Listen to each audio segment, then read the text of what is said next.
فوائد الفواد شریف یہ تصوف کی بڑی خوبصورت کتاب ہے جو ملفوظات ہیں سیدی سرکار نظام الدین محبوب الہی، سرکار محبوب الہی کے ملفوظات ہیں. اس میں ایک حدیث نقل کی گئی ہے، روایت نقل کی گئی ہے، جس کا مفہوم میں پیش کر رہا ہوں کہ وہ مفہوم یہ ہے. سرکار محبوب الہی نے بابا فرید سے اس کو نقل کیا ہے کہ ایک مرتبہ اللہ کے رسول صلی اللہ علیہ وآلہ وسلم نے اما عائشہ پاک سے فرمایا، عائشہ آج تم نے ہمارا دل اتنا خوش کر دیا ہے کہ تم ہم سے جو طلب کرو ہم تمہیں عطا کر دیں گے، دے دیں گے. تو اما عائشہ پاک نے سوچا کہ بن مانگے اتنا نوازا ہے حضور نے، اور آج کہہ رہے ہیں کہ جو مانگو گی ہم تمہیں عطا کر دیں گے. تو اس وقت اما عائشہ پاک نے سوچا اس کا فائدہ اٹھا کر ایسی چیز مانگنا چاہیے جس سے بہت زیادہ فائدہ ہو. تو آپ نے کہا حضور مجھے تھوڑا وقت عطا فرمائے تاکہ میں غور کر لوں. اور آپ نے سیدنا صدیق اکبر جو ان کے والد تھے ان سے مشورہ کیا. بن مانگے سب کچھ عطا کرنے والا رسول آج کہتا ہے کہ جو مانگو عطا کریں گے، اور پھر کہا جو مانگو گی دیں گے. تو کہا آج مانگے کیا مانگے؟ تو صدیق اکبر سے کہا بابا اللہ کے رسول کہتے ہیں جو مانگیں گی دیں گے، بتاؤ کیا مانگو؟ کہا بیٹی ایک کام کرو، ایسا مانگ لو کہ تمہارا بھی بھلا اور پوری امت کا بھلا ہو جائے. حضور علیہ السلام سے پوچھو، دیکھیں یہاں بھی امت کی خیر خواہی، تو کہا کہ کیا مانگے؟ کہا حضور سے پوچھنا صلی اللہ علیہ وآلہ وسلم سے کہ معراج میں گئے تھے تو اللہ سے باتیں کیا کی تھی وہ بتائیں. تو حضور علیہ السلام سے پوچھا، اللہ کے رسول علیہ السلام سے پوچھا. سرکار نے مسکرا کے کہا یہ مشورہ دیا کس نے؟ اس لیے کہ یہاں تک ذہن سوائے ابو بکر کی کسی اور کا جا بھی نہیں سکتا. اللہ اکبر.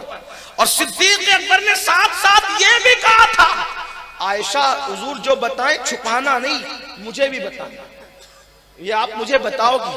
آقا علیہ السلام سے پوچھا حضور کیا باتیں کی؟ اللہ کے رسول نے فرمایا ایک بات بتاتا ہوں عائشہ، جب میں اپنے اللہ کے قرب خاص میں پہنچا تو اس نے مجھ سے فرمایا اے محبوب، کوئی کتنا بھی بڑا مجرم ہوگا پاپی ہوگا، کتنا بھی بڑا مجرم ہوگا اور پاپی ہوگا، لیکن وہ ٹوٹے ہوئے دلوں کو جوڑا کرے گا، تو میں اس کے جرائم اور پاک نہیں دیکھوں گا، صرف ٹوٹے دل جوڑنے کے صدقے میں میں اس کو بے حساب جنت عطا کروں گا، اس کو جنت میں بے حساب ڈالوں گا. اللہ اکبر. یعنی کتنا سستا سودا ہے جنت میں بے حساب جانے کا. ٹوٹے دل جوڑتے جاؤ، جنت میں بے حساب چلے جاؤ. حضور فرما رہے. اما عائشہ پاک نے سنا، آئی اور صدیق اکبر سے کہا بابا حضور فرماتے ہیں کہ جو ٹوٹے ہوئے دل جوڑ دے کتنا بھی پاپی ہو ہم اس کو جنت عطا کریں گے، یہ اللہ کا وعدہ ہے. صدیق اکبر یہ سن کے رو پڑے، آپ کی آنکھوں میں آنسو آ گئے. تو سیدہ نے عرض کی بابا حیرت ہے آپ پر کہ آپ اتنی بڑی بشارت کو سن کے بھی روتے ہیں. صدیق اکبر نے فرمایا شہزادی، میری شہزادی، تمہاری توجہ ایک رخ کی طرف ہے سکے کے، جبکہ دوسرا رخ میں دیکھ رہا ہوں. جب یہ فرمایا کہ بڑے سے بڑا پاپی بھی اگر ٹوٹا دل جوڑ دے تو اس کو بے حساب جنت ملے گی، تو کیا اس کا یہ نہیں مطلب نکلتا ہے کہ پھر کتنا بھی نیک اور پرہیزگار ہو اگر وہ کسی کا دل توڑ دے تو وہ بھی تو جہنم میں جا سکتا ہے؟ جب ٹوٹے دل کو جوڑنا جنت میں لے جا سکتا ہے تو کسی کا دل توڑنا بھی تو جہنم میں لے جا سکتا ہے. اندازہ فرمائیں یہ کیفیت تھی ان لوگوں کی. اب آپ مجھے بتائیں، ہم تو توڑنے میں ہی لگے ہوئے ہیں، جوڑ کہاں ہیں؟ ہم توڑنے میں لگے. صوفیاء کرام انہوں نے دل توڑنے سے بچنے کے لیے روزے توڑ دی. سید الصوفیاء مولائے کائنات سیدنا علی مرتضیٰ کے مرید و خلیفہ سیدنا امام حسن بصری روزے سے ہیں، نفل روزہ ہے اور ایک سفر میں ہے. ایک بہشتی پانی بیچنے والا پانی بیچتے بیچتے کہتا ہے کوئی میرا پانی لے لے، دن بھر مجھ سے کسی نے پانی نہیں خریدا، ہے کوئی پانی خریدنے والا، میرے بچوں کو میں کیا کھلاؤں گا، کیا لے کر کے جاؤں گا، کیا منہ دکھاؤں گا؟ امام حسن بصری نے سکے نکالے، پانی دیا، پانی لیا، بیٹھ کے پینا شروع کیا۔ چائے سے زیادہ کیتلیاں گرم ہوتی ہیں، تو ایک مرید نے ٹوک دیا، سرکار روزے سے ہیں آپ، روزہ بھول گئے؟ فرمایا اللہ تجھ پہ رحم کرے، یاد ہے مجھے روزہ، میرا روزہ مجھے یاد ہے۔ کافر کا توڑ دیا روزہ، روزہ توڑ دیا آپ نے، کیوں توڑا؟ ارشاد فرمایا نفل روزہ ہے، آج اس کو توڑ دیا، کل اس کی قضا کر لیں گے، لیکن اس مسلمان کا دل ٹوٹ جاتا تو اس کی قضا میں کب کرتے؟ روزہ توڑ دینے کی تو قضا ہے، دل توڑنے کی قضا کہاں سے لاتا؟ یہ بزرگوں کی فکر تھی۔ حضرت سیدنا ابو دردہ رضی اللہ تعالیٰ عنہ فرماتے ہیں کہ ہم لوگوں نے حضور کے ہاتھ پہ جو بیعت کی تھی، وہ ایمان لانے کے بعد، شرک سے بچنے کے بعد، بدکاری سے بچنے کے بعد، مسلمانوں کی خیر خواہی کے حوالے سے ہم نے بیعت کی تھی کہ ہم ہر مسلمان کی خیر خواہی کریں گے۔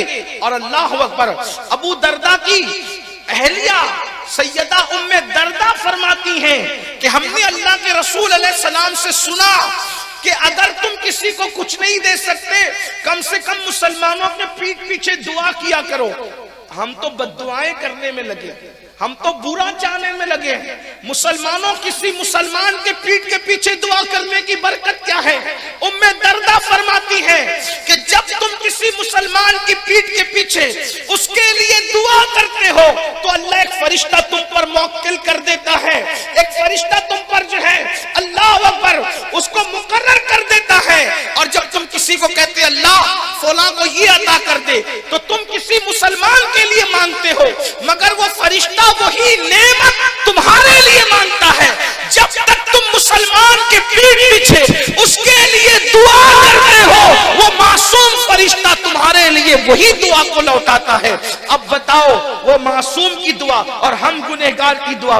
پھر میرے آقا علیہ السلام کا ایک قول بیان کیا گیا کہ کسی مسلمان کے پیٹھ کے پیچھے دعا کرنا، ایک اس کی دعا کو وہی تاثیر عطا کرتا ہے جو عرفات کے میدان میں حاجی کی دعا کو اللہ تاثیر عطا کرتا ہے۔